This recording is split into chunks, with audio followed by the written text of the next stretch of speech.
eu acho que o 4x1, assim, o Botafogo merecia o 4x1, né? É um gol que na prática não faz tanta diferença, em termos de tabela e tal, mas é um gol que, esse gol no final, né? Que marca a superioridade, assim, né? Foi o que a gente viu. Eu acho que, cara, na verdade, eu acho que os 11 ideais contra os 11 ideais, hoje o Botafogo é mais time. O time do segundo tempo do Botafogo contra o time do segundo tempo do Flamengo, eu acho que se jogar 200 vezes, vai ter mais goleada do Botafogo do que o Flamengo vai ganhar um jogo. Porque o time do segundo tempo do Flamengo é fraco. É um time fraco. A gente pode ver nomes, assim, você vai ver um Bruno Henrique, você vai ver o Alan, mas o Alan foi campeão brasileiro. Só que assim, a realidade hoje, o Bruno Henrique fez o gol e tal, mas assim, a fase do Bruno Henrique hoje, o Bruno Henrique joga no Botafogo hoje? Não joga. O que precisa acontecer pro Botafogo, pro Bruno Henrique virar um titular do Botafogo hoje? Acho que muita coisa, né? O Alan, por exemplo, não passaria na rotação do Botafogo. O Vitor Hugo não passaria na rotação do Botafogo. O Carlinhos não passaria na rotação do Botafogo. Então, assim, a gente pode aqui sentar e discutir o porquê que o Flamengo, ou assim, distribuir culpas, distribuir responsabilidades do porquê que o Flamengo, num jogo valendo a liderança, pro Botafogo, né? O Flamengo não seria líder, mas ficaria muito próximo. Porque um jogo tão importante, o Flamengo entrou com um time tão ruim. Tem um quê de sorte? Com certeza, né? Você teve Pedro e Arrascaeta machucando na sequência. Mas também não é tanta sorte, também não é tanto... É um pouco de cada, é um pouco de planejamento. Se você pegar Pedro e Arrascaeta, eles têm mais de 15 jogos pelo Carioca. E aí? Como é que vai reclamar de calendário de jogo se você esgasta seu time já no Carioca? Então a gente tem que distribuir, e tem que distribuir a culpa do Tite com escolhas inexplicáveis. O Léo Ortiz foi o melhor jogador do Flamengo no primeiro tempo, talvez o único que foi realmente bem no primeiro tempo. Acho que o Wesley foi bem também. O Wesley foi bem, verdade. O Gerson até fez o seu papel. Mas, assim, destacadamente, o melhor em campo do Flamengo foi o Léo Ortiz. E ele tirou ele do meio campo para fazer a linha de 3 zagueiros, botando o Everton Araújo e perdeu completamente o meio campo. Com 10 minutos, o Flamengo já estava sendo massacrado. Uma escolha inexplicável. E uma escolha inexplicável, aí pensando nos outros jogos, é os minutos que o Alan tem e o que o Pulgar tem, né? Porque você vê o que o Léo Ortiz joga, é uma coisa meio assustadora, assim, a diferença do que entrega pros dois titulares, né? Porque quando o Pulgar não tá, é o Alan que joga. Então ele é o terceiro reserva, sendo 10 vezes melhor do que os dois juntos. Mas eu acho que hoje a notícia é mais sobre o Botafogo, cara, que é um time que foi muito... acho que a análise desde o início do ano é muito mal feita do elenco do Botafogo. Hoje o elenco do Botafogo é melhor que o do Flamengo. O elenco do Botafogo, ele é comparável do Palmeiras ou melhor que o do Palmeiras. É o que mais dá opção pro seu técnico, em termos de jogadores que fazem de fato diferente. Hoje a gente viu 2 gols do Matheus Martins, que acabou de chegar. Então, assim, o Botafogo tem... Se o Botafogo escalasse o time reserva hoje, seria melhor que o do Flamengo. Então, assim, o Botafogo não é coitadinho, o Botafogo não tá por acaso na liderança de novo, o Botafogo não tá mirando títulos por acaso, o Botafogo tá porque ele investiu para isso, se preparou para isso e está colhendo os frutos de um investimento altíssimo. As duas maiores compras da história do futebol brasileiro estavam em campo hoje e jogando muito bem. Bruno Formiga, uma ótima noite para você. Cara, a gente sempre bateu na tecla de elencos, né? E obviamente tem a questão também das lesões, né, no caso do Flamengo. Mas, poxa, hoje de repente deu para ter uma noção de que esse elenco, não vou dizer que não é tudo isso então, mas que de fato é carente em muitas posições. Boa noite, Formiga. Boa noite. Eu não sei se chega a ser carente, mas eu arrisco a dizer que nenhum elenco do futebol brasileiro sobreviveria a tantas lesões e problemas ao mesmo tempo em funções-chave como o que o Flamengo passou. E eu acho que isso valeria para o Botafogo, isso valeria para o Palmeiras, isso valeria para o Galo, valeria para qualquer um. Assim, não tem elenco que sustente tantas lesões ao mesmo tempo e vai jogar um jogo desse tamanho na casa do adversário, com o adversário colocando força máxima. O Botafogo entrou com o mesmo time que jogou e jogou bem contra o Palmeiras 3 dias atrás. Então, assim, o Flamengo não era favorito para o jogo, o Botafogo era o favorito. Se a gente olhar o campeonato, o agregado do turno e retorno é 6-1 para o Botafogo. Talvez não seja essa a diferença dos dois times, mas enquanto engrenagem, hoje o Botafogo gira numa engrenagem e, inclusive, numa intensidade acima da do Flamengo. E aí, se for comparar ideias, as ideias do Tite e as ideias do Arthur. Hoje, as do Arthur são bem aplicadas e muito bem entendidas. Eu acho que as do Tite, em algum momento, elas são confusas, funcionam muito bem em determinados momentos e em outros não. E se você quer... Eu nunca achei que o Flamengo do Tite seria um time de dar espetáculo. Até porque os times do Tite, na média, não são isso, né? Eles são times muito seguros. E o Flamengo, neste momento da temporada, ele não é um time seguro. Ele é um time que consegue jogar em algumas situações, se o adversário permite, ele vai criar umas situações, mas ele toma sustos recorrentes. E hoje estava na cara, assim, em algum momento, o torcedor do Flamengo deveria conversar entre si e falar, cara, o empate aqui é um lucro gigantesco, porque a diferença é grande. O Botafogo estava em vias de ganhar o jogo a qualquer momento. E aí, quando faz o 2-1, porque o Flamengo acha um empate, né? A gente precisa entender que foi do nada. Foi. Aí faz o 2-1. Uma bela bola do Léo Ortiz. Passe absurdo. Mas estava na cara que, inclusive neste momento, era um momento que o Flamengo não estava encontrando nada para atacar. E aí vem o 2-1, vem o 3-1 e você fala, cara, no segundo tempo, em algum momento ia ter 4, 5, porque o volume, o Botafogo teve, segundo os dados do SofaScore, 7 grandes chances, ou 8, dependendo da leitura. Foram 20 finalizações contra 9. É nesse momento que o número casa com o que o olho viu. Tipo assim, esse jogo hoje, o que a gente observou e a estatística, elas estão lado a lado. E aí o resultado é esse 4-1, que eu acho que é muito mérito do Botafogo, tá? E qualquer adversário que fosse ao Newton Santos hoje, com a quantidade de desfalques que o Flamengo foi, ia ser presa fácil. O Simões, o torcedor, de repente, aquele que é um pouquinho mais pessimista, né? Ou de repente que quer olhar com um copo meio vazio, né? Quer olhar a parada um pouco mais pelo lado negativo, já estava um pouco preocupado com a Libertadores. Pô, a altitude, a vantagem ainda ficou curta, 2-0 poderia ter sido mais. Depois de um resultado como esse, um 4-1, você acha que esse torcedor está mais pessimista ainda? Lógico, né? Cara, assim, eu acho que o Flamengo... Foram competições diferentes, o primeiro tempo foi 1-1, né? A gente colocar na conta, terminou 1-1, mas o Botafogo, uns 25, 30 minutos, deu uma amassada no Flamengo também. Aí o gol deu uma esmorecida no Botafogo. Eu acho que o Flamengo, tem que estar pessimista, porque o Flamengo é um time frágil, por isso.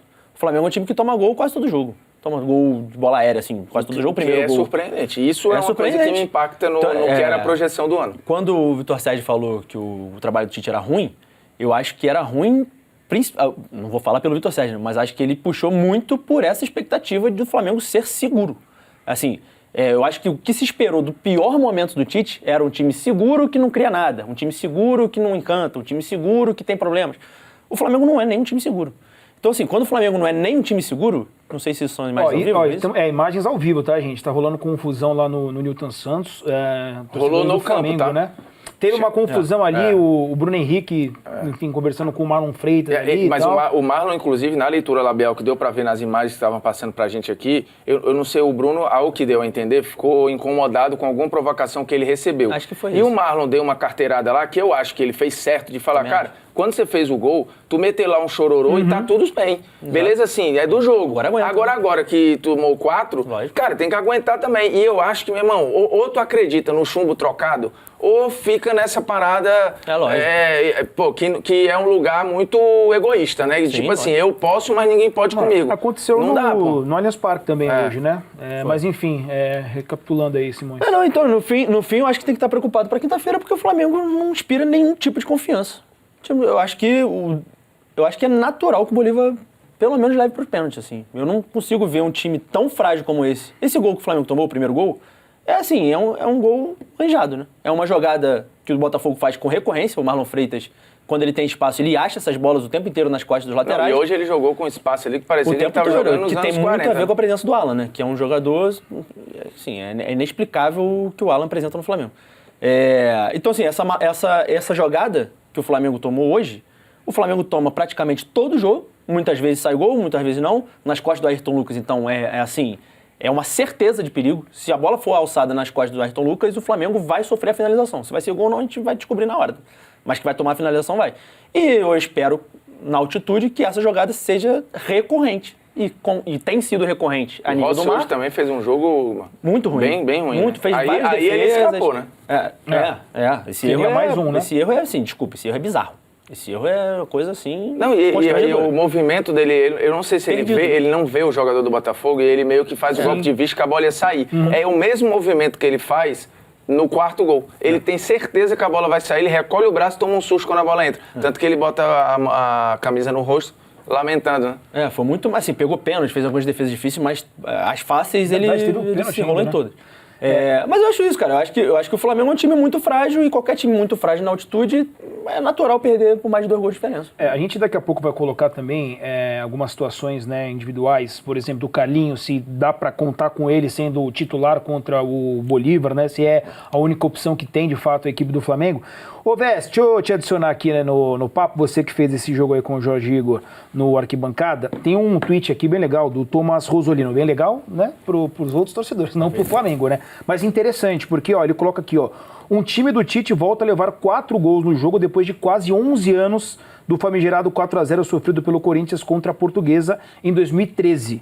Havia sido a única vez que ele tomou 4 gols em um jogo nos últimos 15 anos até hoje. Impressionante, velho. É impressionante, né, eu não queria falar do Flamengo, não. Eu queria falar... tô tentando aqui olhar, mas o departamento de futebol, o site do Botafogo não está entrando aqui. Eu queria pegar...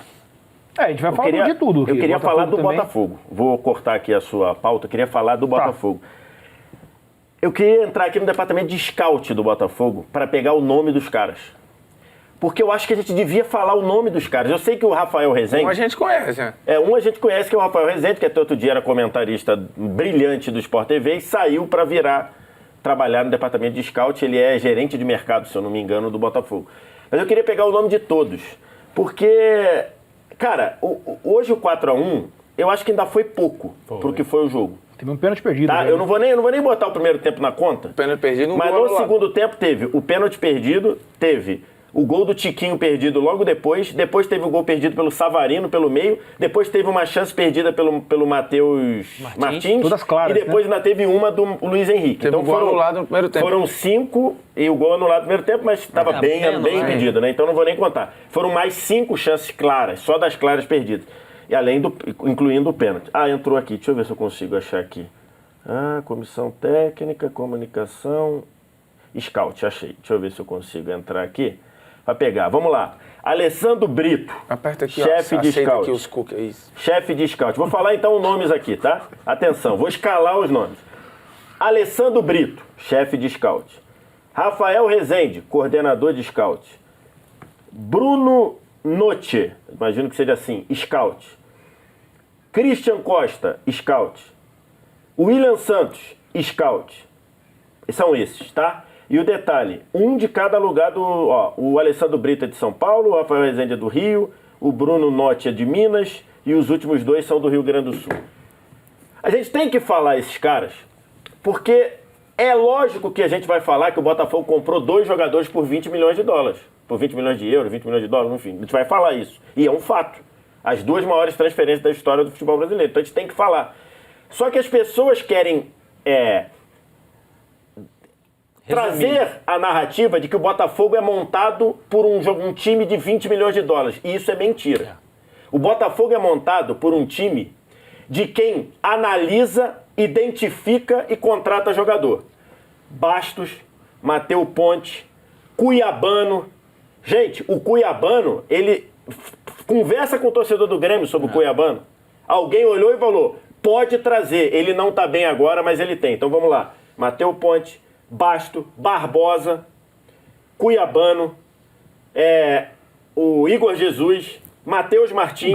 O Marlon Freitas. É que o Marlon Freitas acho que já estava antes. Já estava antes, mas Marlon foi trazido por esses caras. Então, cara, o Botafogo é montado por um time... O Eduardo. O Botafogo é montado por um time de quem analisa jogador, contrata... E quando precisou comprar um de 20 milhões e o outro de 20 milhões, ele tinha dinheiro para comprar, porque hoje o Botafogo tem dinheiro para comprar. E o tiro foi certo, né? E o tiro foi certo. Até porque foi tem muita certo. gente que gasta um foi certo, o outro errado. chegou agora, né? Um é o melhor, talvez um dos melhores jogadores, se não o melhor jogador do campeonato, que é o Luiz Henrique, e o outro chegou agora e hoje jogou bem. Então, assim, a gente tem que falar desses caras. Porque o Botafogo, ele tem 2 jogadores de 20 milhões. E aí o Abel deu uma espetada nisso. O Botafogo tem 2 de 20 milhões. Tem, mas o Botafogo tem Bastos, o Botafogo tem Barbosa, o Botafogo tem Cuiabano, jogadores que para você trazer, você tem que estar muito certo do que você está trazendo. E para você estar certo, você tem que conhecer. Você tem que ter um departamento disso aqui, de scout, que faz você gastar 2 milhões em vez de gastar 20, São assim, contratações mais difíceis, cara. Lógico que são contratações mais difíceis, né? lógico. Então, assim... E do ano passado pra cá, o índice de erro beira o 0. Assim, se você muito pegar do pouco. ano passado É pra muito cá, pouco. falar assim, essa muito contratação deu errado, dos titulares eu arrisco a dizer que quase nenhum. Assim, depois que a coisa degringolou no ano passado, depois da derrota... porque ano passado tem Perry, ano passado tem Adrielson. Então, assim... Cara, a análise pós-tragédia, ela é injusta. Você tem que ver que assim, essa galera levou o Botafogo a brigar pelo título no ano passado e uma nova galera está levando... Eles conseguiram melhorar o time. O time desse ano é melhor que o do ano passado. E hoje o Botafogo amassou dentro do campo, mas esse amasso começa fora do campo.